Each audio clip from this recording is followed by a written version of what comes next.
नमस्कार, मैं हूं रुचि शर्मा। वेब3 की तमाम बड़ी खबरें लेकर हाजिर हैं हम। United states securities and exchange commission ने एक मीडिया और एंटरटेनमेंट कंपनी पर अनरजिस्टर्ड सिक्योरिटीज की सेल्स करने का आरोप लगाया है, जब उसने अक्टूबर और दिसंबर 2021 के बीच इन्वेस्टर्स को नॉन फंजिबल टोकन्स बेचे थे। लॉस एंजलिस स्थित कंपनी इम्पैक्ट थ्योरी, जो कई पॉडकास्ट सहित एंटरटेनमेंट और एजुकेशनल कंटेंट को प्रोड्यूस करती है, जिसने कथित तौर पर एनएफटीज की सेल्स के माध्यम से लगभग $30 मिलियन जुटाए, जिसे फाउंडर्स कीज कहा जाता है, जो 3 टियर्स में पेश किए गए थे। एसईसी के अनुसार कंपनी ने संभावित इन्वेस्टर्स को फाउंडर की खरीद को बिजनेस में इन्वेस्टमेंट के रूप में देखने के लिए प्रोत्साहित किया। एसईसी ने पाया कि एनएफटीज इन्वेस्टमेंट कॉन्ट्रैक्ट्स थे और इसीलिए सिक्योरिटीज और कंपनी ने रजिस्ट्रेशन के बिना उन्हें बेचकर 1933 के सिक्योरिटीज एक्ट का उल्लंघन किया। इसने एक सीज एंड डिसिस्ट ऑर्डर जारी किया, जिस पर इम्पैक्ट थ्योरी सहमत हो गई है। इम्पैक्ट थ्योरी उन इन्वेस्टर्स को रिइंबर्स करने के लिए एक फंड स्थापित करने पर सहमत हुई है जिन्होंने एनएफटीज खरीदे हैं, और जो भी एनएफटीज उसके पास रहेगा उसे नष्ट कर देगा। आदेश के अनुसार कंपनी फेडरल रेगुलेटर्स को $6.1 मिलियन से अधिक का जुर्माना भी अदा करेगी। बढ़ते हैं अगली खबर की ओर। एनएफटी ने पिछले कुछ महीनों में मार्केट में गिरावट का अनुभव किया है, लेकिन ड्रैगन प्रोजेक्ट बेयर मार्केट में अच्छी कीमत वृद्धि करने में सक्षम थी।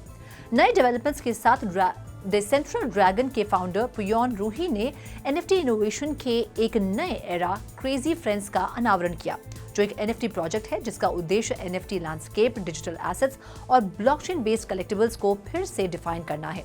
आर्टिफिशियल इंटेलिजेंस और एक कैप्टिवेटिंग मोबाइल गेम की पावर का लाभ उठाना। क्रेजी फ्रेंड्स का इरादा एनएफटी एंथुसियास्ट को कैप्टिवेट करना है। ये प्रोजेक्ट ट्रेडिशनल एनएफटी कॉन्सेप्ट से अलग हो जाएगा और एक इंटरैक्टिव एक्सपीरियंस प्रदान करेगी, जो ब्लॉकचेन कलेक्टिबल्स की टिपिकल लिमिटेशंस को पार कर जाएगी। क्रेजी फ्रेंड्स प्रोजेक्ट पूरी तरह से आर्टिफिशियल इंटेलिजेंस द्वारा लिखी गई एक यूनिक कॉमिक बुक के रूप में उभरी है। क्रिएटिव प्रोसेस में एआई का ये अग्रणी उपयोग एनएफटी दुनिया में नोवेल्टी और फ्रेशनेस का एक एलिमेंट जोड़ता है। टेक्नोलॉजी और आर्ट के ब्लेंडिंग से क्रेजी फ्रेंड्स कलेक्टर्स और एंथुसियास्ट के लिए वास्तव में एक इमर्सिव एक्सपीरियंस प्रदान करता है। बाकी अहम खबरों के लिए करते हैं विशाखा का रुख। एक फिलिपिनो इटालियन डिजिटल एंटरप्रेन्योर ने मोनाको शहर का मेटावर्स वर्जन बनाया है। डी वर्ल्ड की फाउंडर और सीईओ मनीला डी जियोवानी ने कहा कि वह लोगों को इकोनॉमी, पॉलिटिक्स के साथ साथ सोशल इश्यूज की एक झलक प्रदान करने के लिए मेटावर्स के इस वर्जन की कल्पना करती हैं, जिनसे एक मॉडर्न सिटी को निपटने की जरूरत है।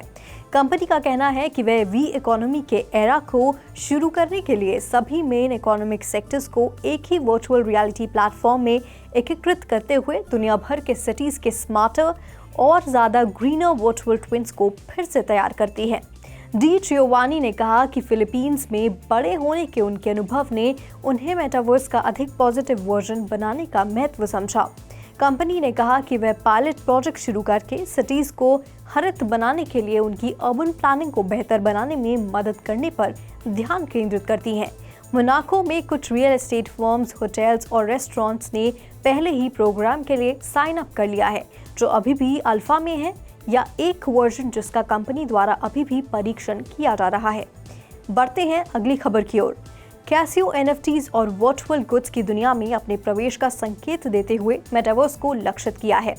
ग्लोबल फर्म ने एक ट्रेडमार्क एप्लीकेशन दाखिल करके एक कदम आगे बढ़ाया है, जो मेटावर्स रिलेटेड प्रोडक्ट्स और सर्विसेज की एक ट्रेडमार्क एप्लीकेशन को कवर करता है।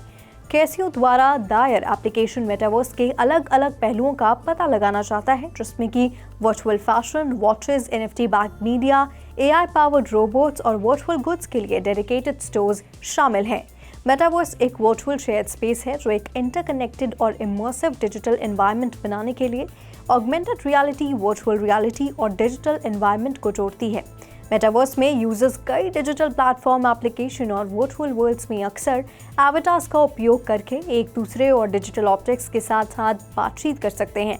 एप्लीकेशन के डिटेल से ये भी पता चलता है कि कैसियो क्लॉक्स और वॉचेस के रूप में डाउनलोडेबल वर्चुअल गुड्स प्रोवाइड करना चाहता है, जिससे यूजर्स को अपने वर्चुअल एनवायरनमेंट्स को उन क्लॉक्स के साथ पर्सनलाइज करने की अनुमति मिलती है, जो कि उनकी स्टाइल को दर्शाती हैं, और पर्सनल डिजिटल असिस्टेंट्स जो मेटावर्स के भीतर इंटरैक्टिव एक्सपीरियंस को बढ़ा सकते हैं। ओवर टू यू रोशनी। 2000 के दशक की शुरुआत में पायरेटेड म्यूजिक स्प्रेड करने के लिए इस्तेमाल किए जाने वाला एक फाइल शेयरिंग प्रोग्राम पॉलीगॉन पर एक क्रिएटेड स्टूडियो लॉन्च करके वेब3 कंटेंट प्लेटफॉर्म के रूप में अपने रीसेंट इटरेशन को जारी रखेगा। स्टूडियो का पहला यूज केस इमेज जनरेशन है, जो यूजर्स को कई आर्टिफिशियल इंटेलिजेंस मॉडल्स के माध्यम से नए इमेज बनाने या मौजूदा इमेजेस को बढ़ाने की अनुमति देता है। लाइमवायर के चीफ ऑपरेटिंग ऑफिसर मार्कस फेस्टल के अनुसार बाद में थर्ड क्वार्टर में यूजर्स एआई जनरेटेड म्यूजिक बनाने के लिए मेलोडीज, बीट्स और सॉन्ग्स की लाइब्रेरी का उपयोग करने में सक्षम होंगे। म्यूजिशियंस को अपना कंटेंट अपलोड करने की अनुमति देने से पहले कंटेंट को शुरुआत में पार्टनर प्लेटफॉर्म्स और लाइमवायर ओन्ड कंटेंट से प्राप्त किया जाना है। स्टूडियो में बनाई गई हर चीज को पॉलीगॉन ब्लॉकचेन पर मिंट किया जाएगा। प्लेटफॉर्म अर्निंग्स को ओरिजिनल कंटेंट अपलोड करने वाले क्रिएटर्स और नए एआई जनरेटेड कंटेंट के क्रिएटर्स के बीच स्प्लिट करता है।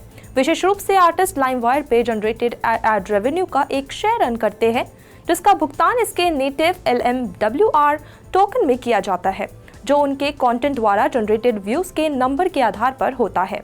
कंटेंट के पीसेस को लाइमवायर सेकेंडरी मार्केट में NFTs के रूप में भी ट्रेड किया जा सकता है।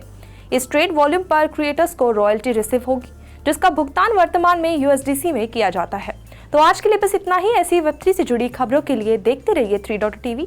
ऐसी और ज़्यादा अपडेट्स के लिए हमारी वेबसाइट www.3versetv.io पर लॉग ऑन करें या फिर स्कैन करें QR कोड। Thank you.